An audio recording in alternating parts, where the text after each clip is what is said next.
I'm Kim Bolsover of Improvability.tv, and you are very welcome to this training about how men and women perceive colour differently. Notice I use the word perceive and not see, because colour is a frequency, it's a vibration. It's not always just about what we see with our eyes, it's how we perceive what we see or what we think we see in our brains. So let's talk then about colour, because colour is a fabulously wonderful, brilliant subject. So the question I was asked the other day was, do women see more colours than men? And that was what set me off thinking about how to present this to you, because it's not that women see more colours, it's just that they perceive colour in a different way. So let me just explain a little bit of the so-called scientific research, and then I'm going to offer you a caveat on that. It is said that women are able to identify more colours than men. Well, let's be right, there are only 11 colours in the English language anyway. What women probably see is more shades and tones and tints of colours. So it's not so much that they see more colours, they see more variants of colours, or should I say they perceive more variants. Okay, so women tend to pick up on shades within shades, or tones within tones, or tints within tints. And if you studied colour analysis for the way that I teach it, about seasonal colour and tonal colour, you'll understand that we talk about the hue of the colour, which is the true colour. Then we talk about the tone of that hue, and a tone is where you've added grey to the hue. We talk about a tint where you've added white to the hue, and we talk about a shade where you've added black to the hue. And you can find all this out by using an artist colour wheel like this. I hope you can see that. Okay, and here somewhere it explains exactly what I've just said. So on the colour wheel, let me turn it over. It's very complicated, this, because that bit should be on the other side. All right, so this is a colour wheel, and we use this in colour analysis, and we, just to make things easier, I talk about the hue of the colour is the outside ring. The tint is this ring, so it goes all the way around. The tone is this ring here. Let me put that back. And the shade is the bottom one. And it's marked. It's upside down, but it's marked. It says pure colour, tone, tint and shade. So it's not difficult to follow the different shades, tones and tints, but we'll use the word shade, shall we, just for the sake of argument? Otherwise I'll be here all day talking about all the different shades, tones and tints. So the way women see colour is more about, they see a shade within a shade. They see a tone within a tone, a tint within a tint. Whereas men often see just the uniform, I was going to say flat colour, but it's not really, is it? It's the true hue, you know, the bit that goes around the outside. So when a man sees red, let's find red, that's what he will describe. Oh, it's red. But a woman might say, well, actually, it's a cherry red, or it's a strawberry red, or it's a pink red, or it's an orange red. And men will sometimes look at you and think, pardon? I don't see that at all. But that's what we're talking about. It's that women see the nuances of the colours. And this is what makes, for me, dealing with male clients and female clients so infinitely more interesting, because you have to change the way you communicate with them. Now, what is it that causes women to see more? I don't really want to use the word colours, but shall we use that just to keep it simple? Okay. And this is the way, surely not, you're going to say, this is the way the difference in the way that men's brains work and women's brains. I just find this fascinating.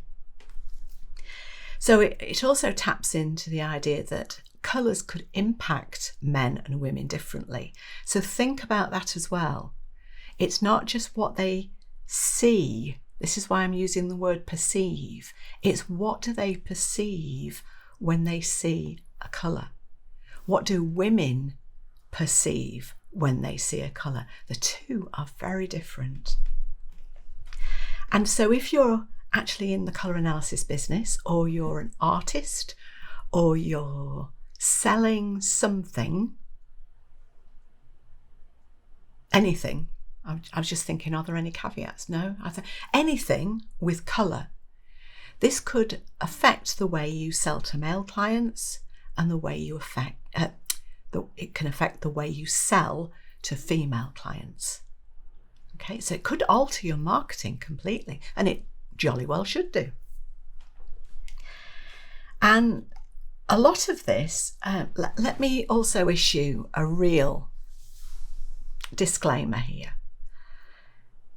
This subject is continually changing in the world of science. So don't listen to what I'm saying. Don't read an article and think, oh, that must be the truth. I mean, if you're one of those people that go on Google and read something and think it's the truth, can I please encourage you to check it somewhere else?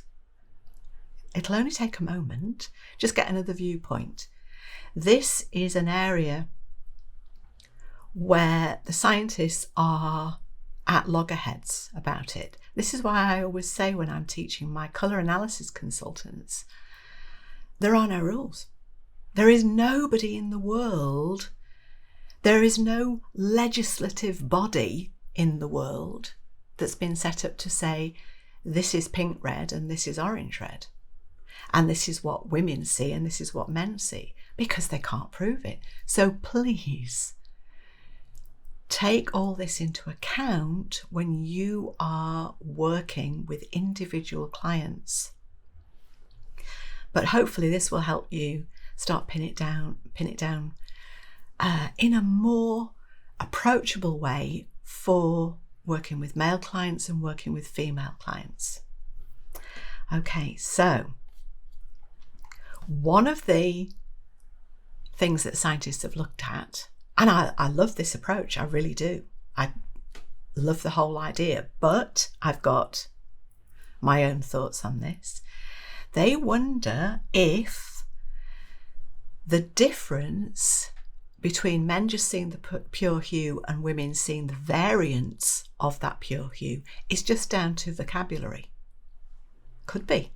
It could be that women have a brain that carries more vocabulary about colour. Could be.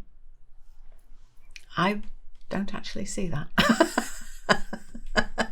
Because I don't think that you can split men and women into those two spheres very easily. You can't just say women behave this way and men behave that way. There are different types of personalities within women and men. So, as always, I'll use myself as an example here. I'm definitely a woman, no question about it, but I think like a man. I'm a red colour personality type, and my approach is very logical, almost compartmentalised, and I do prefer my interactions, my conversations to be concise, brief, to the point, and although I see the nuances of colour, I don't want to get into an argument about it. If you see, I don't know, this is let me hold this up. This is a piece of yellow, very pale yellow paper. If my client says it's green, it's green. I really don't give a monkeys, because it's not about what I think, it's about what the client thinks. So this is why I'm careful. I'm presenting this to you for your consideration, but asking you to consider, does that work for everybody? Because I don't think any of this works for anybody, for everybody. Okay, so how many of you so far then think that men and women see colour differently? Please join in the chat and let me, and if you've got any questions or any comments, I'd love to see you join in. So Marie and Julia, thank you for joining in. It's fabulous. You know me, I'll talk to a blank wall, but it's lovely to have company here. So do you think women and men see colour differently? Why do you think that is?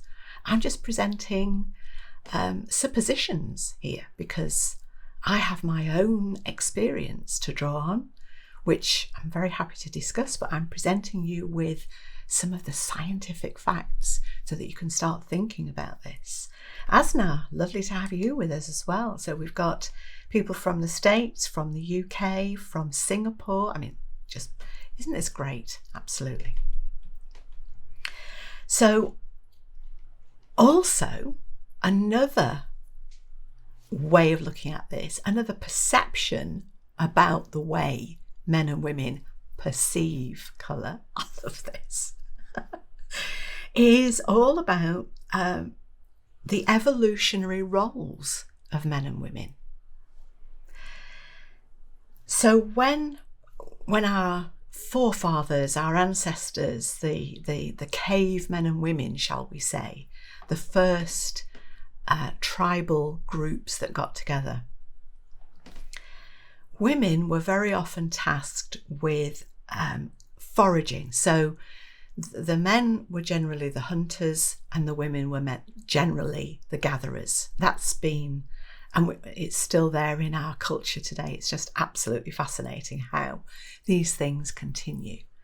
So when women were out foraging for berries and nuts, mushrooms perhaps, the fruits of the forest, shall we say, they had to examine the colours of the skin, the flesh, the outside of the fruit, the berry, whatever it was. And very often the colour of a nut or a berry or whatever would tell that woman whether that was safe to eat. So we all know the story, don't we, about bananas. If bananas are green, they're not ripe enough to eat yet, and they might give you a bit of a tummy upset. When they're yellow, and this is the skin we're talking about, when the skin is yellow, then we generally say this is ripe and it's ready to eat. And when that skin goes black, that is nature telling us, you know, you had your chance and you blew it, because basically this is disgusting. So that's what I'm talking about. They're learning to identify which fruits and berries are safe to eat. So they had to understand the nuances, in that case, of yellow and black. They had to know at which stage they could pick fruits and berries, because perhaps they weren't able to cook things.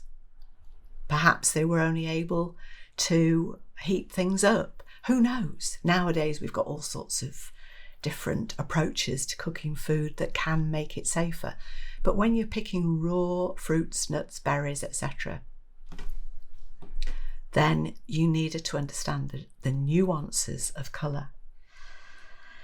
Now men, on the other hand, who were probably more in the role of the hunters, they needed to be able to spot their prey and weigh up the dangers of and the limitations of their own limitations and the dangers posed by other predators and prey from a distance. So they needed to use spatial awareness, and they needed to be able to identify more quickly.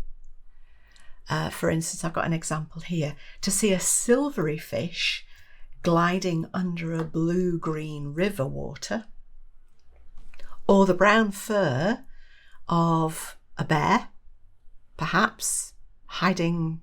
Can bears hide behind a tree trunk? You know what I mean. In across the water perhaps, and thinking, ooh, rats. If I go for that beautiful fish, that bear might reach me before I get there. So they were using colour to help them make these decisions. So it's not about the nuances of colour, it's more about the block colour of brown, the block colour of silver, the block colour of the river water. So men and women see things in different ways because they had to learn to see things in different ways. I still think the word is perceive, but I'm interested in what you've got to say. So who else has joined us? Linda, you are lovely, thank you. From Tipperary in Ireland. How wonderful. Oh, can't wait to get back to Ireland and start travelling again. Fabulous. And Julia says, ripe bananas are lovely in a sandwich with plenty of butter. Ah, dear, you are fabulous. I love bananas on their own. I like the baby ones, the little shorter ones. But a banana sandwich, do you know, there's something about the texture to me that doesn't quite work. It's like tomatoes. I absolutely adore tomatoes. And I love green tomatoes.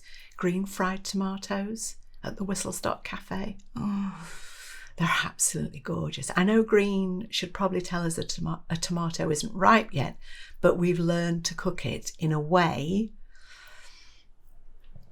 that lowers the risk of it being less than at its best. So I like fried green tomatoes. Now I love tomatoes of every kind, but I cannot stand tomato soup or tomato juice.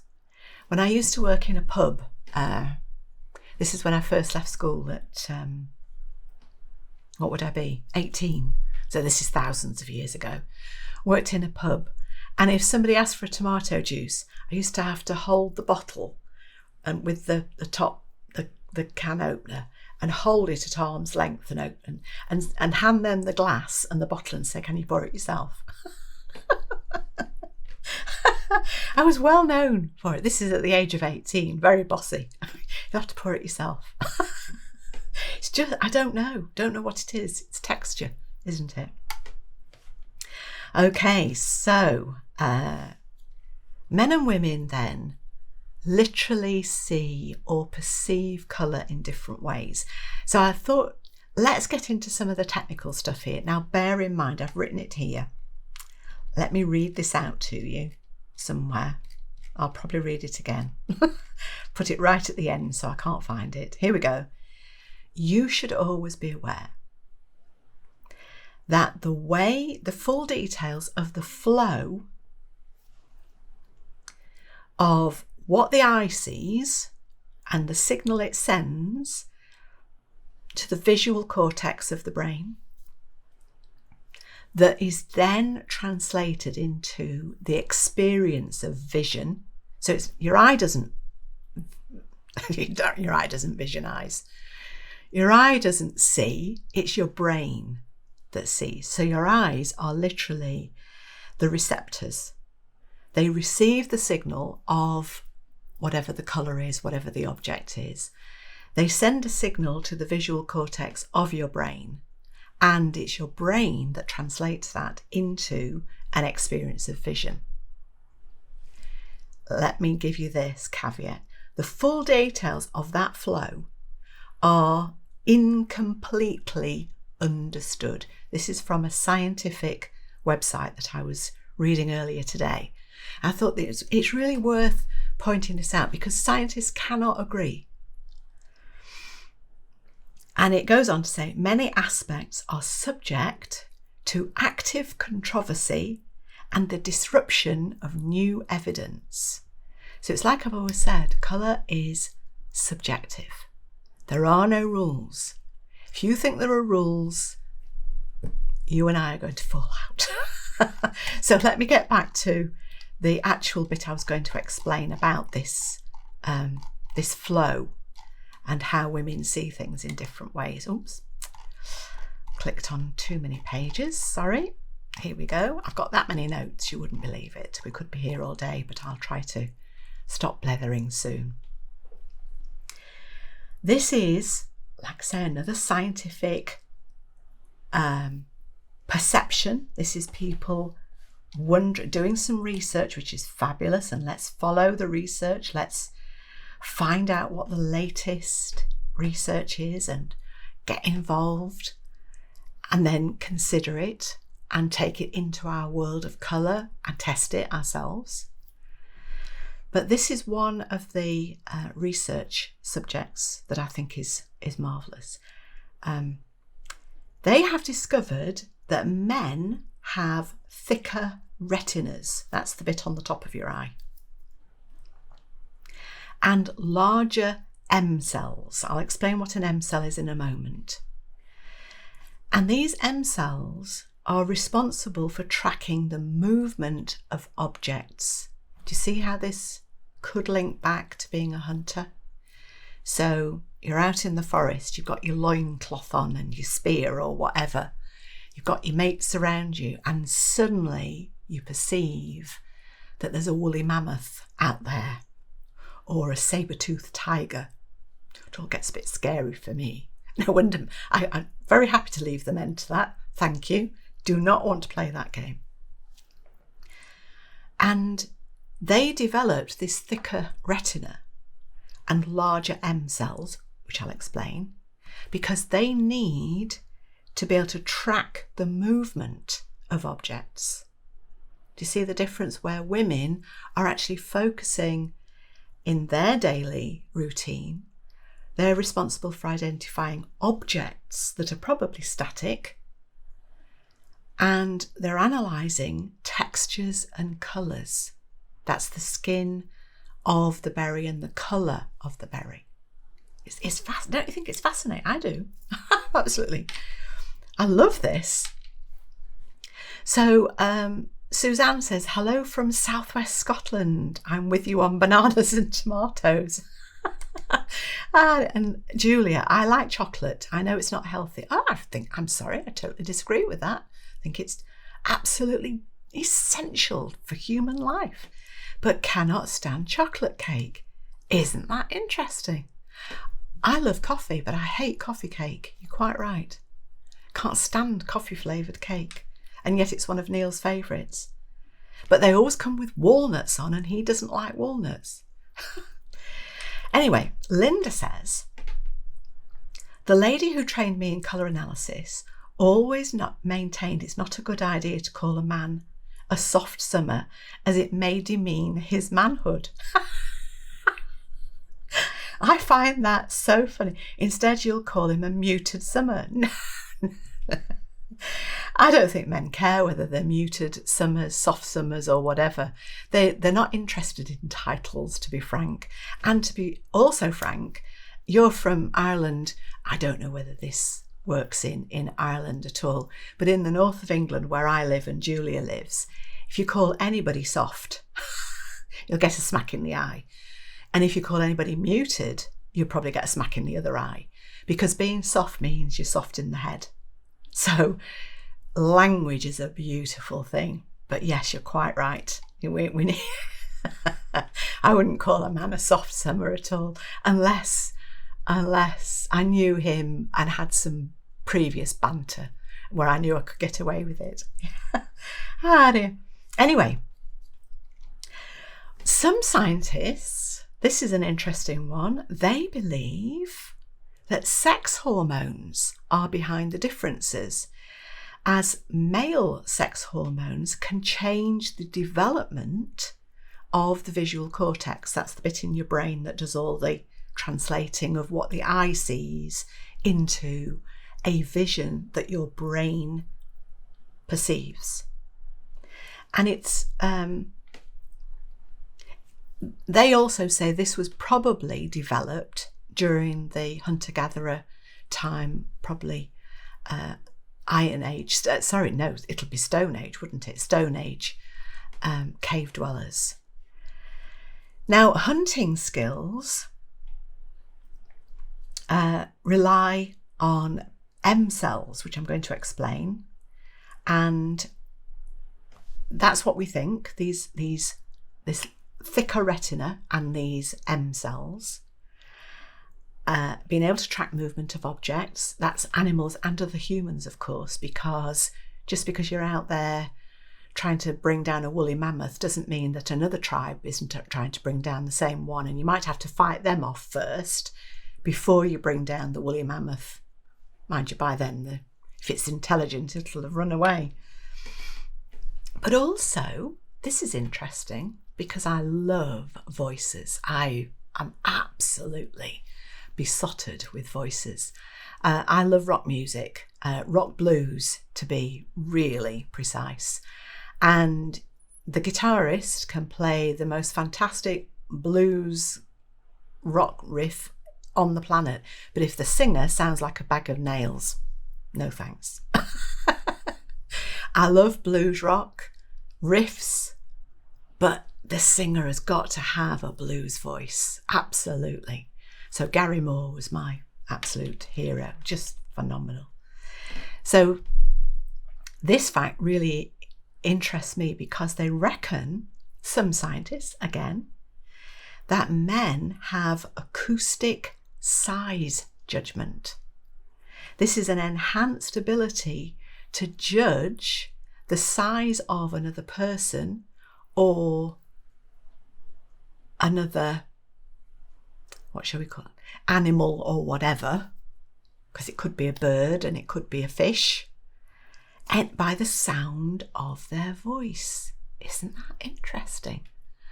I've done some work on people's voices. I am an auditory learner anyway, so I'm very tuned into the way people's voices sound, and that when I listen to you on the telephone, I don't need to see you. I don't need to have had any emails from you. I can tell so much by the sound of your voice.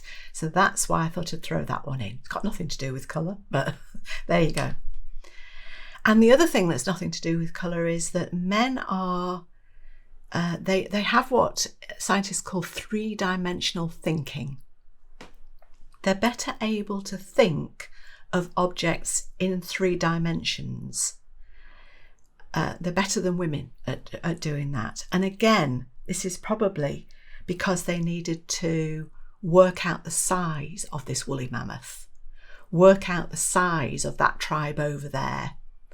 Are they giants? Are they little people? Are they worth investing any time in? So that's what they learned to do during this time.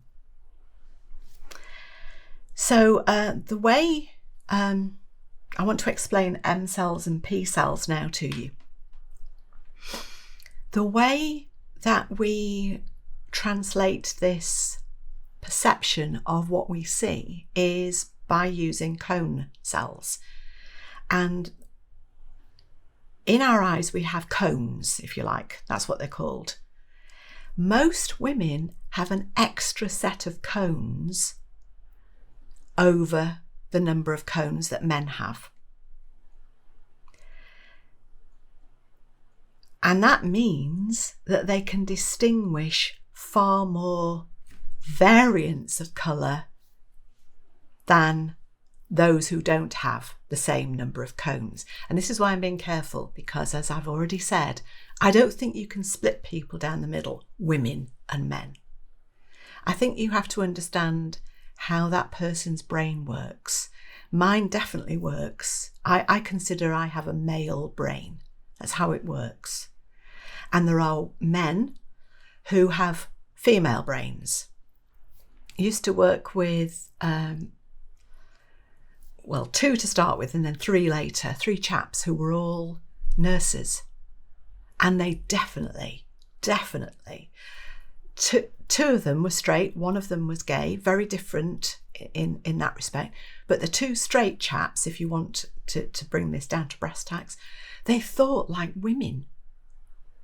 And they could see these different nuances of colour because their brains were female. And so those people, and this isn't a generalisation because, you know, I hate them, but those gentlemen who go into the caring professions, I'm not talking about a medical consultant because they are so male-brained. It's fact. But I'm talking about those who sit with people, very often ambulance drivers, paramedics, male nurses. They somehow have developed a female approach to thinking. So that's why I want you to be careful when you don't just tar everybody. All men think like this, all women think like that. I think that's rubbish. Absolutely, totally rubbish. Julia says, I'm with you on coffee cake. Yes. So the way we see colour is the cones in our eyes perceive the wavelength, the frequency, the vibration of the colour. So these are sensitive photoreceptors in the retina, in the back of our eyes. And these are cones. That's what cones are, if you want to know. It's the wavelength sensitive receptor, photoreceptor, because it's almost like taking a photograph. And this is in the retina in the back of your eyes. And then that perception, if you like, that recognition, that reception of that wavelength of colour is then sent by signal to the visual cortex in your brain, where it is translated according to the way your brain works. Well, I'm sorry, I find this immensely satisfying. So what are M and P cells? So what some scientists reckon is that men have magnocellular cells. That's called M cells for short. And these are neurons, and I won't get into all the where it's located, but they're part of the visual system. And the word magna means large. That's all. It's Latin for large. So this is the retina that men developed to be bigger, to cater for what they needed to do when they were hunters. Women have P cells, which are parvocellular cells, and parvo is Latin for small. So that's the difference. And the parvocellular pathway sees colour, whereas the magnocellular pathway tends to see monochrome. Isn't this fascinating? So they see a block colour. They just see one variant of that colour.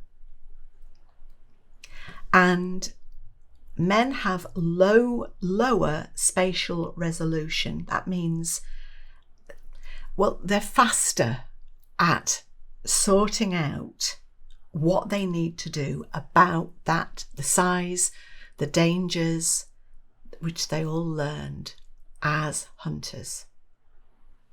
Women don't need to make those fast decisions. They're probably dealing with, don't forget, this is the Stone Age I'm talking about. They're probably dealing with a berry, a fruit, a mushroom, a a vegetable that they found growing, and it's probably quite static. So they don't need to make those decisions as quickly. So they can spend more time, and it's a sustained response that they send to the brain. Okay, so this explains so much about men. Right, so I want to show you this because I think this is funny. So this chart shows the 7 names of these colours that men see: red, purple, pink, orange, yellow, green and blue. And women see 29 versions. Can you see that?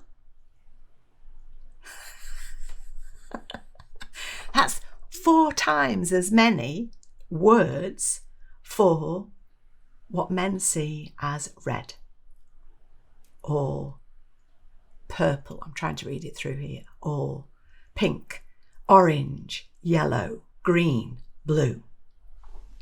Isn't that absolutely fascinating? Yes, it's a bit of fun. You'll find this if you Google on the internet.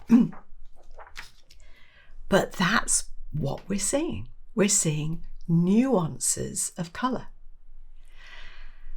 And when I think about it, this is probably why I personally struggled with seasonal colour analysis right at the very beginning, because I probably started out by being on this side of the scale because I'm male-brained.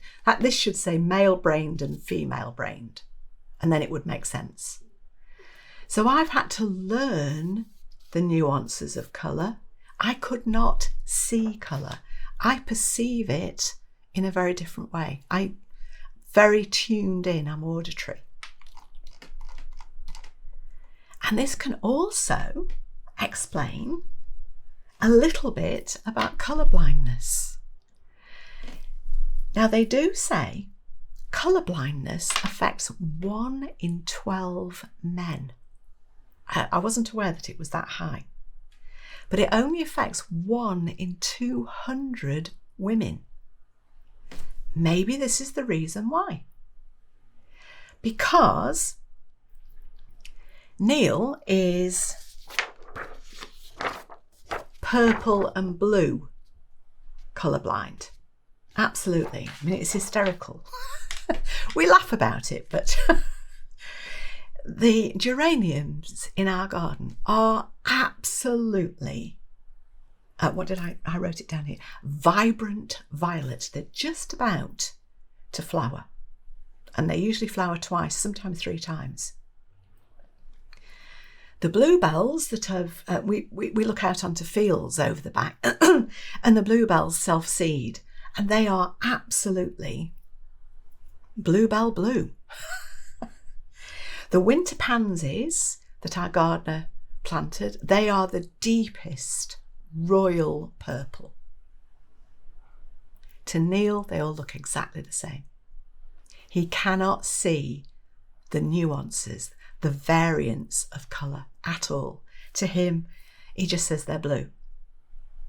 Maybe what we've been talking about today explains that, because the retina on his eye was developed hundreds of thousands of years ago, and it's thicker. It only needs to see a block colour, the monochrome, if you like. Whereas I need to see, because I work with colour, I need to see the nuances. A friend told me the same thing. She said, my husband thinks that any shade of white is simply white.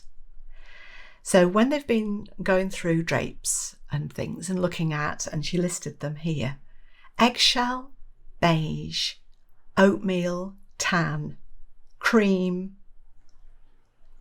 Oh, she's an American. Sorry, tan is not what we would call tan in the UK. I can't remember what it is. It's but it's not tan as we would. Tan in the UK is like a caramelly brown, isn't it? So she doesn't mean that. Sorry, it's just dawned on me.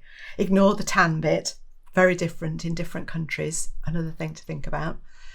But when she's talking about eggshell, beige, oatmeal and cream and white, and he just says, what's your big problem? They're all white. So he sees, again, a monochrome, in monochrome. So this could explain why 1 in 12 men are affected by some level of colour blindness. I'll do a different video on colour blindness, because you cannot just say somebody is colourblind. That is total nonsense. So, what do you think about the different ways in which men and women see colour? Do you agree that we see colours differently? Do you think it's the difference between male brain and female brain? Do you think it's the difference that it could be affected by our hormones? Do you think it could be affected by our evolution from hunter-gatherers and the difference in the way we needed to perceive what we were looking at? It'd be really interesting to know what you think. Trudy says, absolutely fascinating stuff, Kim. Thank you. Thank you for joining. Thank everybody for joining. It's just been wonderful. I've loved every moment. Thank you, Asna, too. That is lovely of you. Like I say, if you've got any questions, I'm very happy to answer them. I'm constantly researching, so I may even do more on this.